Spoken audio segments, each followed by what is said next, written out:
क्या आप जानते हैं गुड फ्राइडे को अगर यीशु मसीह को क्रूस पर चढ़ाया गया तो अगले ही संडे ईस्टर के रूप में हमें उसे ब्लैक फ्राइडे या सैडनेस की जगह उसे सेलिब्रेट क्यों करते हैं? ईस्टर पर सेलिब्रेशन क्यों किया जाता है? क्या गुड फ्राइडे को गुड कहा जाना चाहिए या ब्लैक फ्राइडे?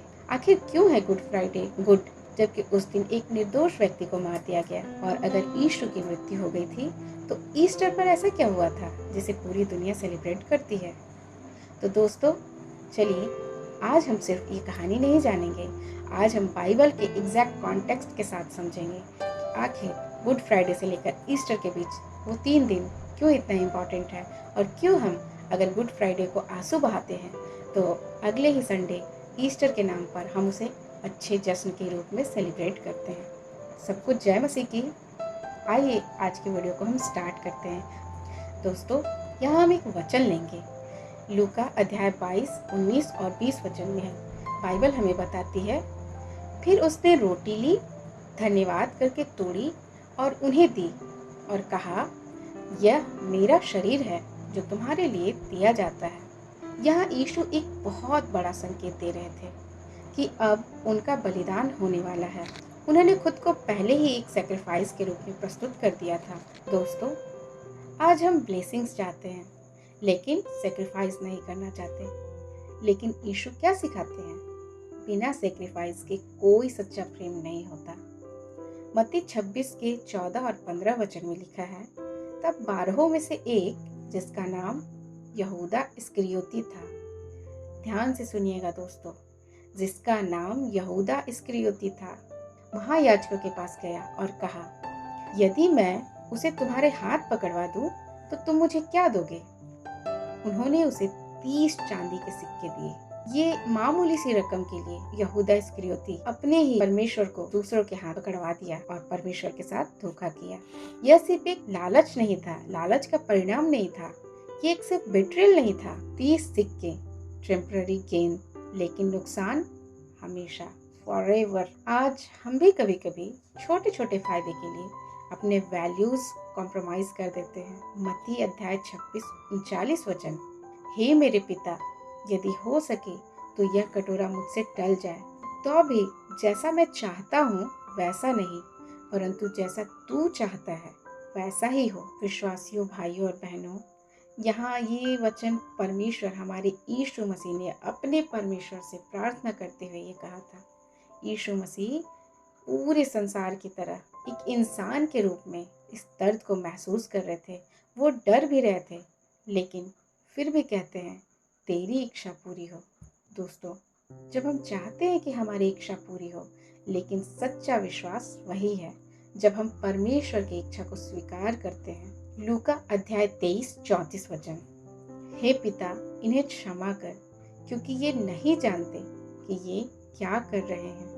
ये सिर्फ शब्द नहीं है। जब हमारे परमेश्वर यीशु मसीह को क्रूस पर चढ़ाया गया, उनके शरीर पर कीलें ठोक दी गई, उन्हें इतनी यातनाएं दी गई, उनका अपमान किया गया, वो इतने अपमान को, इतने दर्द, इतनी पीड़ा को सहने के बावजूद जब वो क्रूस पर, जब वो सूली पर चढ़े हुए थे, उनके शरीर से लहू की धारा बह रही थी।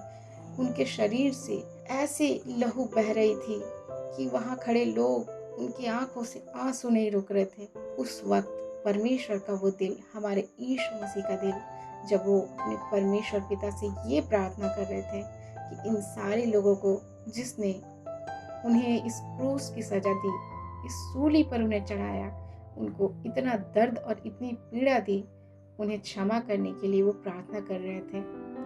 ये उनका अनकंडीशनल लव का एग्जाम्पल था। दोस्तों, मेरे विश्वासी भाइयों और बहनों, ये हमारे परमेश्वर का प्रेम हमारे लिए आज भी जिंदा है। हमारे जीवन में आज भी वो प्रेम इसी तरह उंडेल रहे हैं। बस ज़रूरत है हमें उन पर विश्वास करने की, हमें अपनी आंखें उनकी ओर टिका कर रखने की। यहाँ हमें एक और वचन देखेंगे, यूहन्ना अध्याय 19 का 30 वचन, जब परमेश्वर ने कहा सब पूरा हुआ, इसका मतलब है उनका मिशन कंप्लीट हो गया। हमारे यीशु मसीह के जन्म लेने का उनका उद्देश्य पूरा हुआ, क्योंकि वे हमारे पाप का मूल्य चुकाने आए थे और उन्होंने पाप का मूल्य चुका दिया। इसलिए उन्होंने अपने परमेश्वर पिता से कहा, सब पूरा हुआ। मत्ती अध्याय 27, 59 और 60 वचन में लिखा है, यूसुफ ने शरीर को लेकर एक नई कब्र में रखा।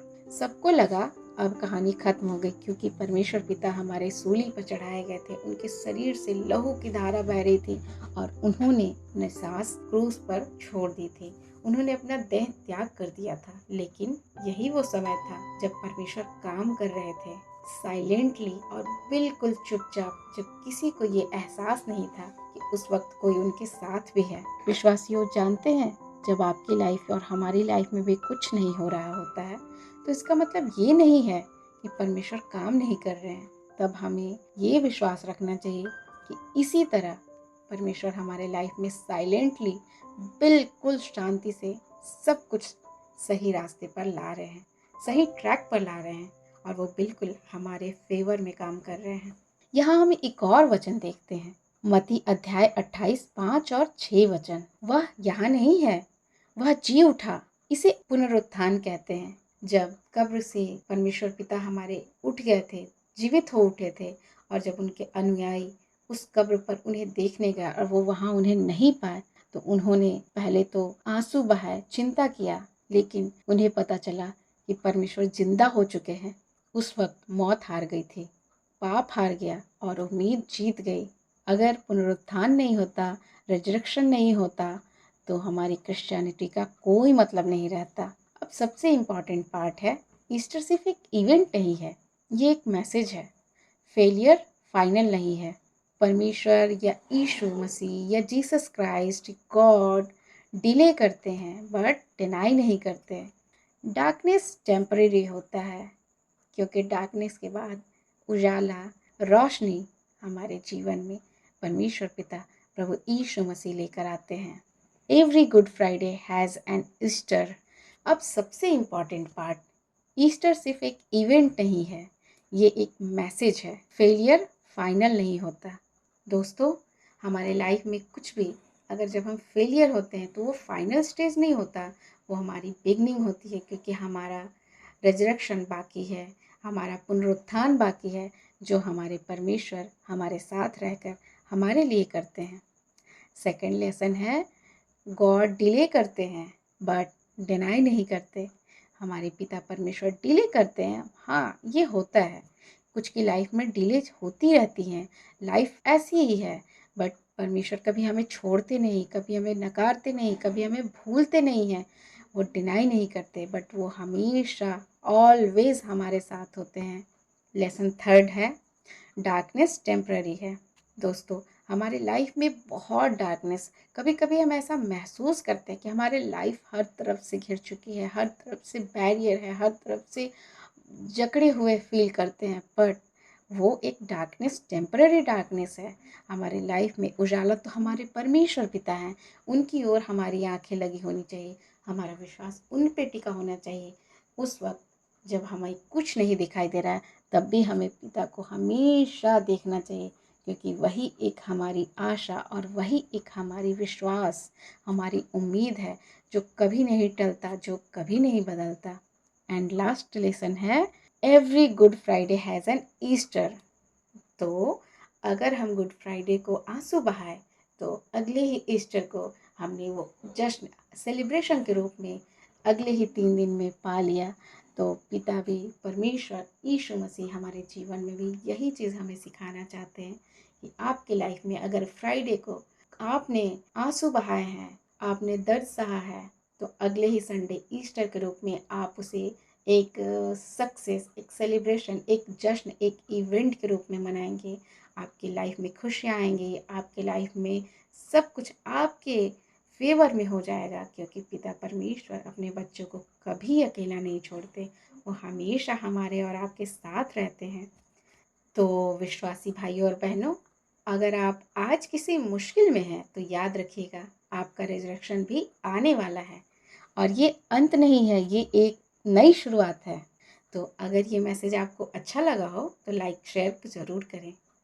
तो विश्वासी भाइयों और बहनों, अगर आपको आज ये ईस्टर और गुड फ्राइडे के बीच ये 3 डेज़ के डिफरेंस और 3 डेज़ की स्टोरी आपको समझ आई हो और आपको आज पता चला हो, अगर आप पहले से नहीं भी जानते हो, और अगर आपको इस वीडियो के माध्यम से आज पता चला हो कि ईस्टर एक्चुअली है क्या, तो आप मुझे कमेंट बॉक्स में ज़रूर कमेंट करके बताइएगा। तो दोस्तों, आज के वीडियो में बस इतना ही।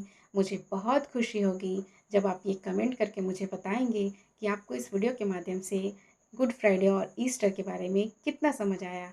क्या आप पहले से जानते थे या आपको कुछ इस वीडियो के माध्यम से नई बातें भी पता चली?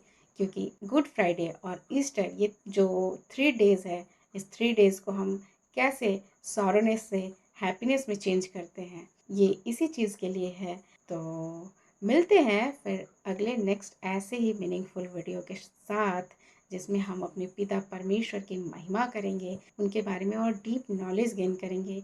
और अगर आपको बाइबल के बारे में और चीज़ें जाननी हो तो मुझे कमेंट में सजेस्ट भी करिएगा कि आपको किस तरह की बातें, किस तरह की चीज़ें सुनना पसंद है या आप और क्या जानना चाहते हैं। मैं ज़रूर उस टॉपिक पर आपके लिए वीडियो लेकर आऊँगी। तो तब तक के लिए आप अपना ख्याल रखिए। परमेश्वर पिता आप सबको बहुत आयत से आशीष दें। तब तक के लिए सबको जय मसीह की।